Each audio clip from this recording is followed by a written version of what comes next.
Autobiography of a योगी परमहंस योगानंद जी। आप सभी का एक बार फिर से स्वागत है। आप सभी को मेरा नमस्कार। आज हम पढ़ेंगे अध्याय 10 में किस तरह से परमहंस योगानंद जी की पहली मुलाकात हुई उनके गुरु श्री युक्तेश्वर जी महाराज से।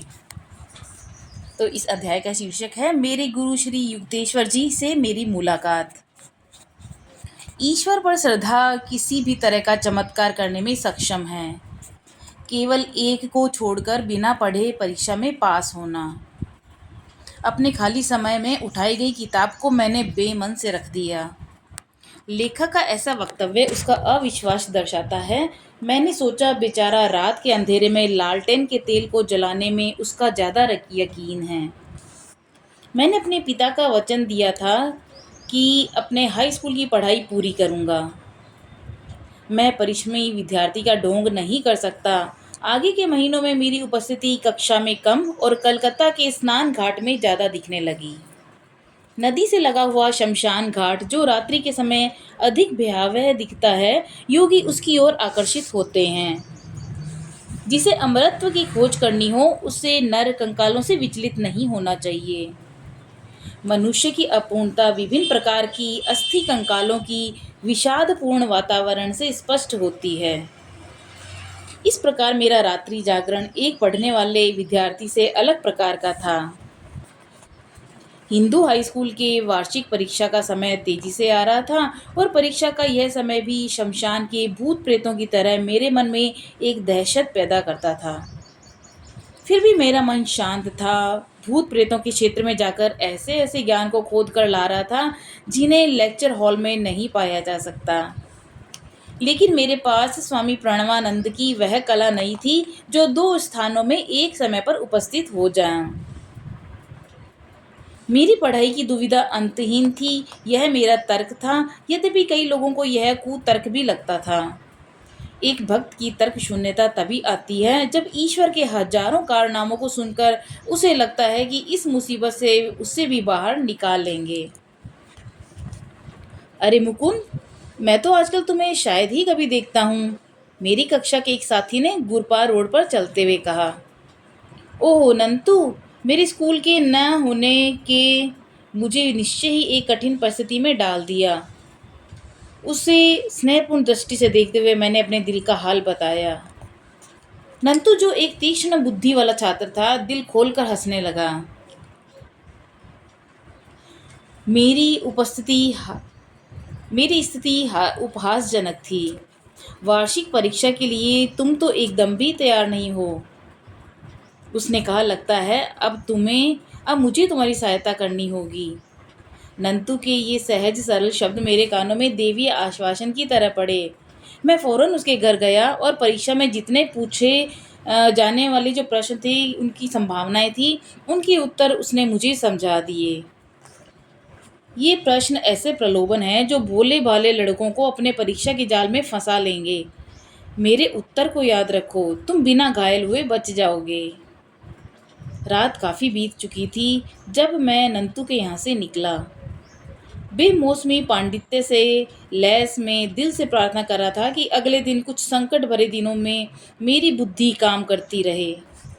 नंतु ने मुझे विभिन्न विषयों के बारे में प्रशिक्षित किया था, लेकिन समय की कमी में संस्कृत के बारे में बताना भूल गया। मैंने ईश्वर को अपनी इस गलती के बारे में बता दिया। अगली सुबह थोड़ी देर के लिए मैं बाहर घूमने गया और चलते कदमों की लय ताल के साथ नए ज्ञान को आत्मसात कर रहा था। जैसे ही मैंने कोने में उगी घास के पास की तरफ का एक छोटा रास्ता लिया, मेरी नज़र कुछ खुले छपे हुए कागजों पर पड़ी। मैंने उन्हें उठा लिया। वे संस्कृत के श्लोक थे। मैंने एक पंडित को उनके अर्थ समझने के लिए पकड़ा। उनकी समृद्ध मधुर वाणी ने उस वातावरण को प्राचीन भाषा के सौंदर्य से भर दिया। यह असामान्य श्लोक तुम्हारी संस्कृत परीक्षा में काम नहीं आएगा, पंडित ने मेरे लिए उसने व्यर्थ बताया। लेकिन मेरी उस श्लोक को जानकारी ने मुझे संस्कृत की परीक्षा में पास करवा दिया। नंतु द्वारा दी गई दूरदृष्टि वाली सहायता भी मेरे काम आई और मैं अपने सभी विषयों में उत्तीर्ण हुआ। पिताजी खुश हो गए कि मैंने हाई स्कूल की पढ़ाई करने करके अपना वचन निभाया था। मैंने ईश्वर के चरणों में अपनी कृतज्ञता समर्पित की, जिनके मार्गदर्शन ने मुझे नंतू के घर भेजा और कूड़े के ढेर पर छोटा रास्ता लेना भी उनकी प्रेरणा थी। खेल खेल में उन्होंने मुझे 2 बार बचाया और मेरी रक्षा की।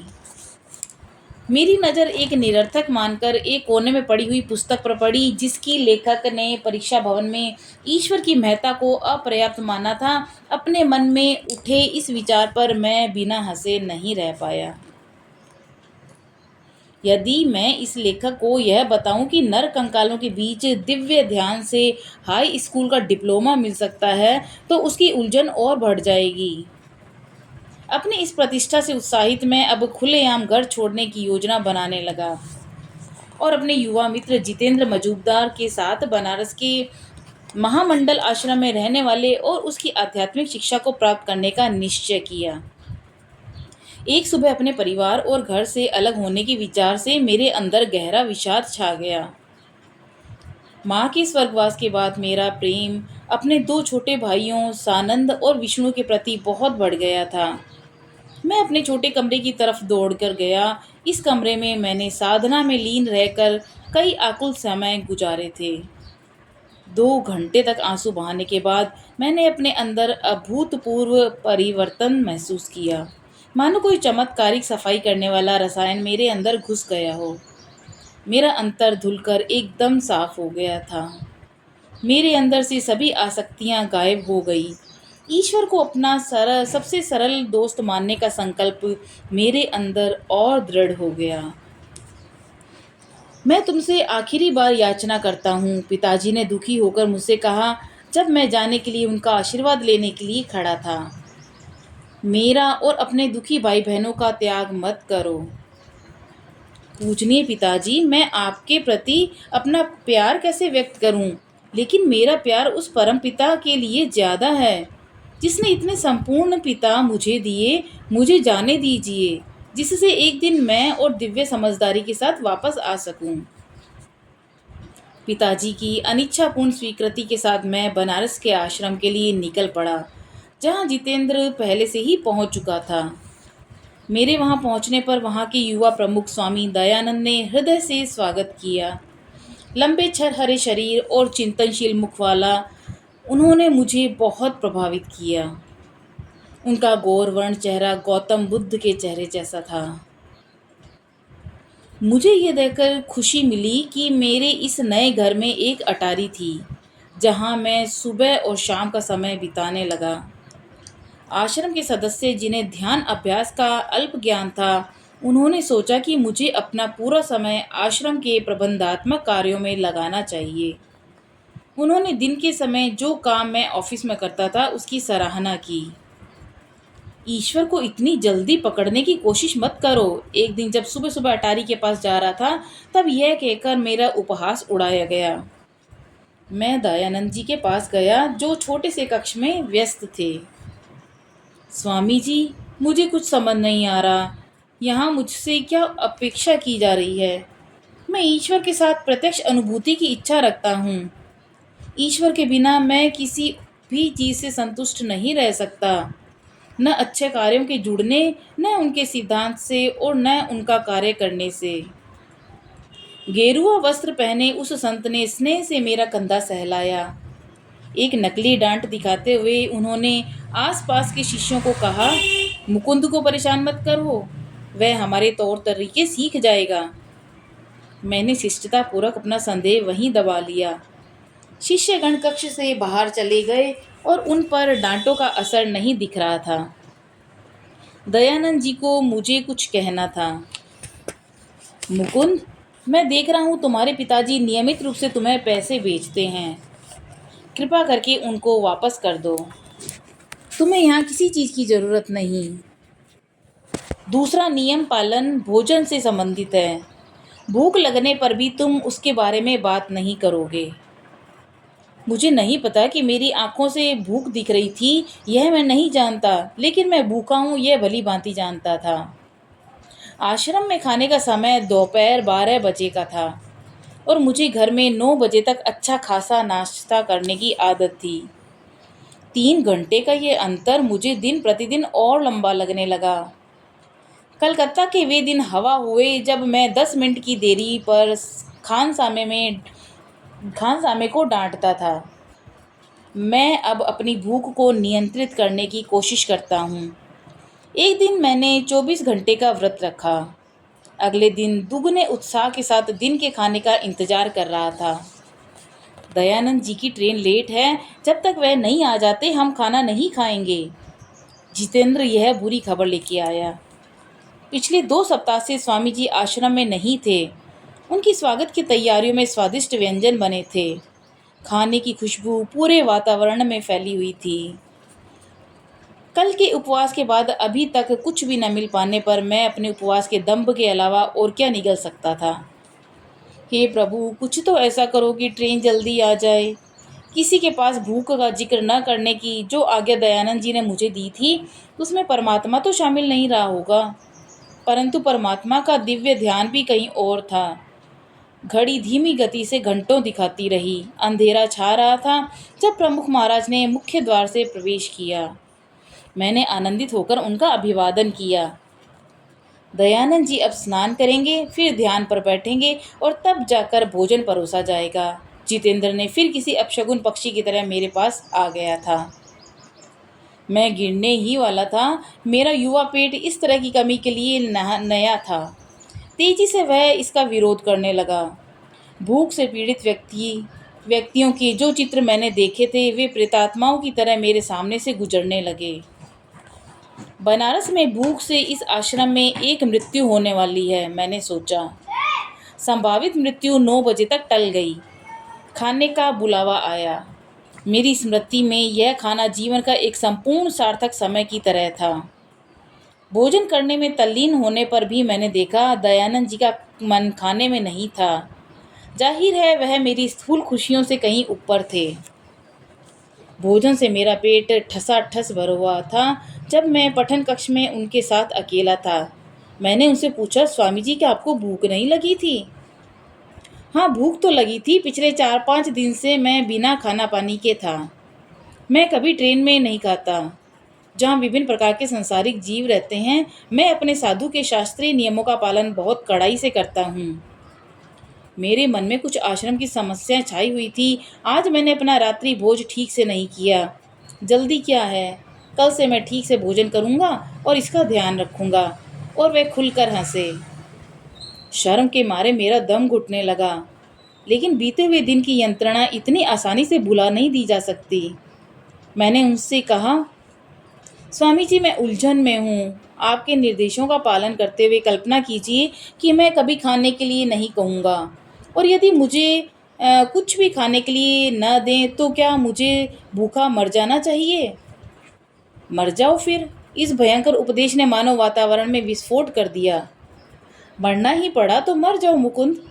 कभी ये स्वीकार मत करना कि तुम खाने की शक्ति से जीवित हो, ईश्वर की शक्ति से नहीं। वह जिसने भरण पोषण के सभी प्रकार को बनाया है, वह जो भूख की इच्छा देता है, वह भी सुनिश्चित करेगा कि उसका भक्त जीवित रहे। यह मत सोचो कि चावल तुम्हें बना रहा है अथवा पैसा या आदमी आपकी सहायता करते हैं। यदि परमात्मा आपकी जीवन रूपी सांस को बंद कर दें तो क्या वे कुछ कर पाएंगे? वे केवल एक साधन मात्र हैं। क्या यह आपका कौशल है कि खाना पेट में जाकर पच जाता है? अपने विवेक की तलवार का उपयोग करो मुकुंद। माध्यम की जंजीरों को काट दो और अपने इकलौते ध्येय पर केंद्रित करो।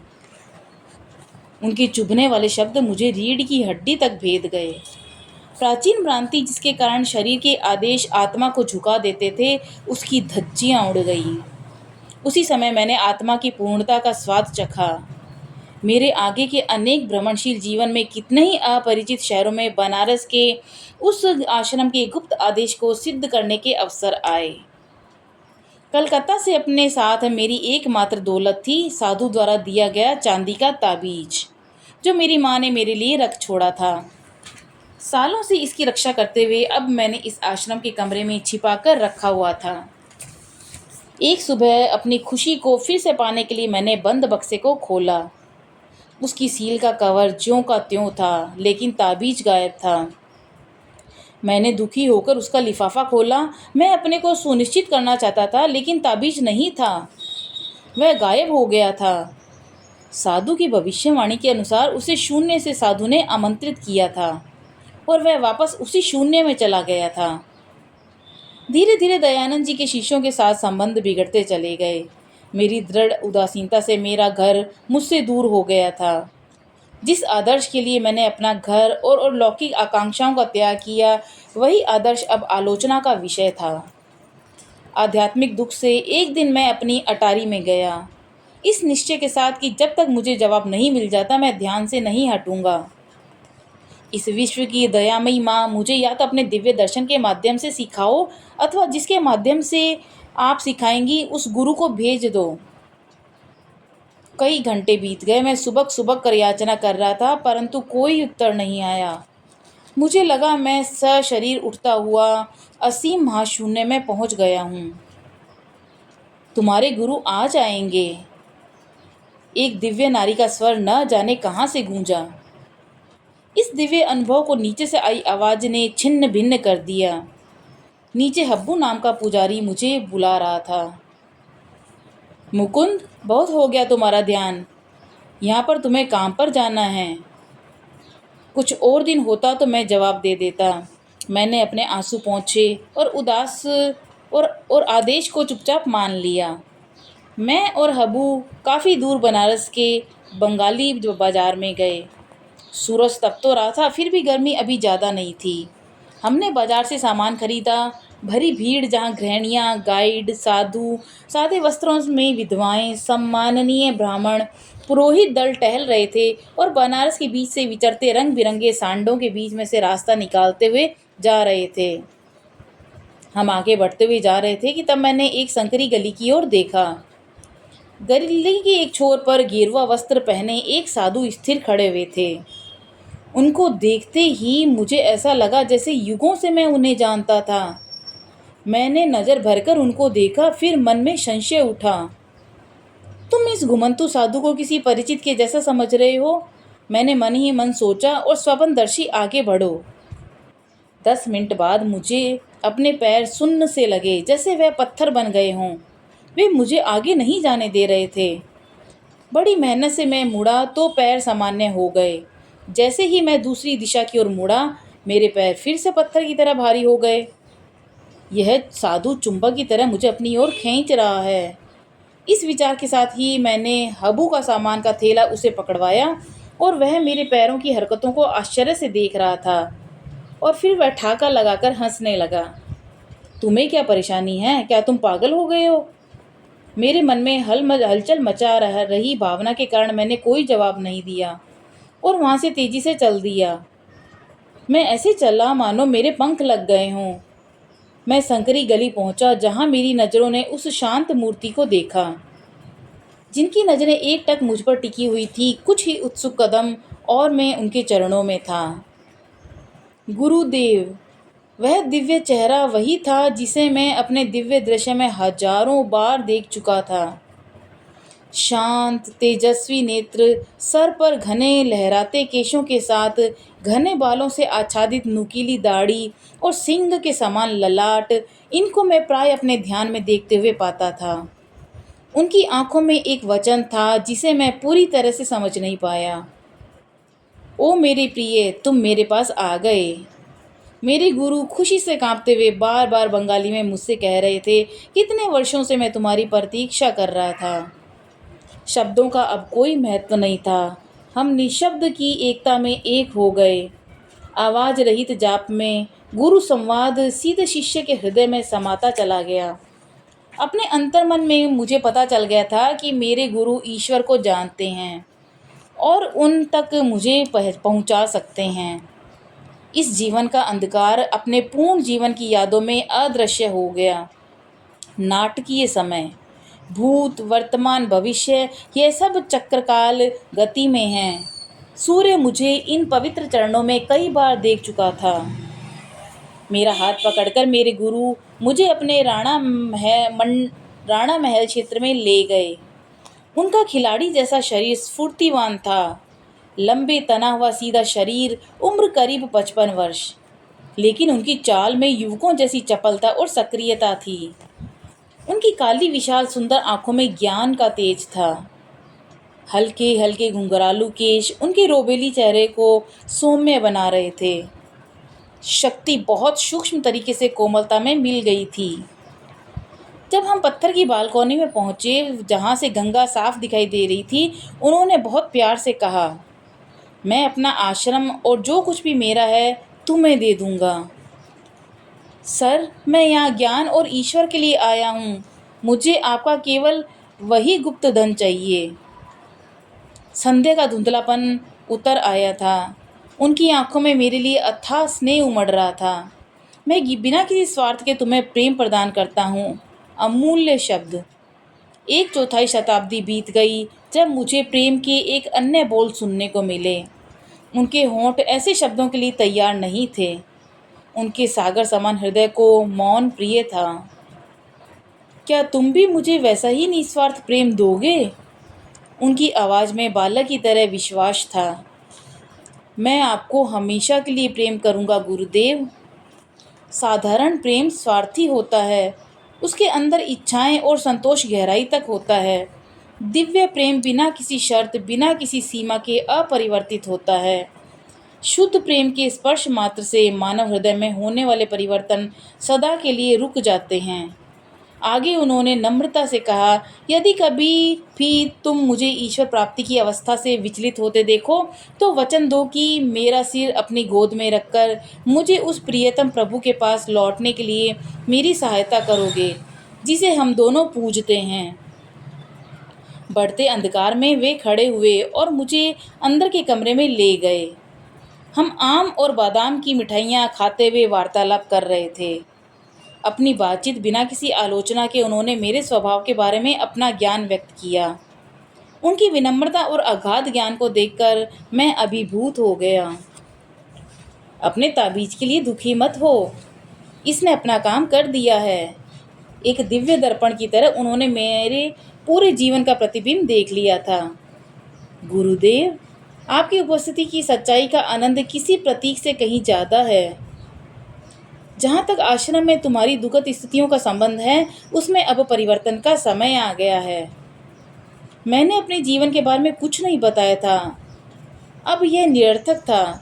उनके स्वाभाविक और सरल तरीके से मैं समझ गया था कि उन्हें मेरे पूरे जीवन का पता है। तुम्हें कलकत्ता वापस लौट जाना चाहिए।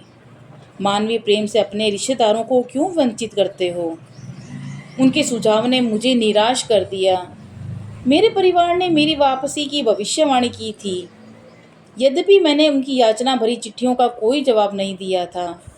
इस युवा शावक को आध्यात्मिक आकाश में उड़ने दो, अनंत ने कहा था। उसके पंख भारी वातावरण में थक जाएंगे। हम उसे वापस घर आते देखेंगे।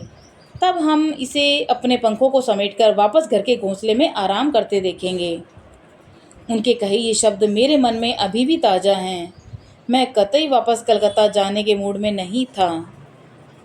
सर, मैं घर वापस नहीं जा रहा हूँ, लेकिन मैं आपके पीछे पीछे कहीं भी जाऊँगा। कृपा करके अपना नाम और पता दे दीजिए। मेरा नाम स्वामी युक्तेश्वर गिरी। मेरा मुख्य आश्रम रायघाट लेन, श्री रामपुर में है। मैं यहाँ अपनी माँ से मिलने कुछ दिनों के लिए आया हूँ। मैं ईश्वर के अपने भक्तों के साथ रचाए खेल से हतप्रभ था। श्री रामपुर, जो कलकत्ता से केवल 12 मील दूर है। फिर भी मैंने अपने गुरु की एक झलक भी नहीं देखी। हमें एक दूसरे से मिलने के लिए प्राचीन शहर काशी बनारस तक यात्रा करनी थी, जहाँ मेरी लाड़ी माशय के साथ ताज़ा यादें थी। यहाँ पर भी बुद्ध, शंकराचार्य और अन्य ईसा मसीहों के समान योगियों ने इस धरती को अपने चरणों से पवित्र किया था। तुम 4 हफ्ते के बाद मेरे पास आओगे। पहली बार श्री युक्तेश्वर के स्वर में कठोरता थी। मैंने तुम्हें अपने स्थायी प्रेम के बारे में बता दिया है और तुम्हें पाकर मैं कितना खुश हुआ। शायद यही वजह है कि तुम मेरी प्रार्थना को ठुकरा रहे हो। अगली बार जब हम मिलेंगे तुम्हें मेरी रुचि फिर से जगानी पड़ेगी। मैं तुम्हें अपना शिष्य अब इतनी आसानी से नहीं स्वीकारूंगा। अब मेरी कठोर शिक्षा परीक्षण में संपूर्ण समर्पण के साथ तुम्हें रहना होगा। मैं दृढ़ता से शांत रहा। मेरे गुरु ने बहुत सरलता से समस्या को पहचान लिया। क्या तुम्हें लगता है तुम्हारे रिश्तेदार तुम पर हंसेंगे? मैं वापस नहीं जाऊंगा। तुम 30 दिन में वापस आ जाओगे? नहीं, कभी नहीं। उनके चरणों में आदरपूर्वक झुककर मैं उलझन को सुलझाए बगैर चला गया। मध्य रात्रि के बीच में मैं आश्रम की ओर चलता हुआ सोच रहा था, क्यों इतनी अद्भुत भेंट का अंत इतना बेसुरा हुआ। माया का तराजू सुख और दुख बराबर से तोल देता है। मेरा युवा हृदय अपने गुरु के परिवर्तनशील उंगलियों के लिए पर्याप्त मुलायम नहीं हुआ था। अगली सुबह मैंने आश्रम के सदस्यों का अपने प्रति और ज़्यादा द्वेष भाव का अनुभव किया। रोज वे अपने उपहास भरे तानों और रूखी हरकतों से सताने लगे। 3 सप्ताह बीत गए। दयानंद जी एक सम्मेलन में भाग लेने के लिए मुंबई चले गए। उनके जाते ही मेरे सर पर दुखों का पहाड़ टूट पड़ा। मुकुंद परजीवी है, आश्रम की सुविधाओं का तो लाभ ले रहा है मगर बदले में कुछ नहीं करता। यह कटाक्ष सुनकर मुझे पहली बार अफसोस हुआ कि मैंने अपने पिता द्वारा भेजे गए पैसे वापस क्यों किए। भरे दिल से मैं अपने दोस्त जितेंद्र से मिला। मैं जा रहा हूँ जहाँ दयानंद जी आए। जब दयानंद जी आए तब उन्हें मेरा प्रणाम कहकर मेरी ओर से क्षमा याचना मांग लेना। मैं भी आश्रम छोड़कर जा रहा हूँ।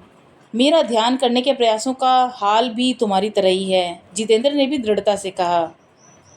मैं एक ईसा मसीह की तरह संत से मिला हूँ, चलो उनके पास श्री रामपुर चलें। इस प्रकार पक्षी ने कलकत्ता वापस जाने की तैयारी कर ली थी। तो बहुत ही अद्भुत आज का जो ये अध्याय था, जिसमें किस तरह से परमहंस योगानंद जी की बरसों की जो प्रतीक्षा थी, बरसों का जो उनका सपना था अपने गुरुदेव श्री युक्तेश्वर जी महाराज से मिलने की, और उनसे मिलने पर उनका जो अनुभव था वो बहुत ही अद्भुत था। तो चलिए जानेंगे आगे अगले अध्याय 11 में किस तरह से वृंदावन में 2 मुद्रा विहीन बालकों से उनकी मुलाकात होती है। तब तक के लिए नमस्कार।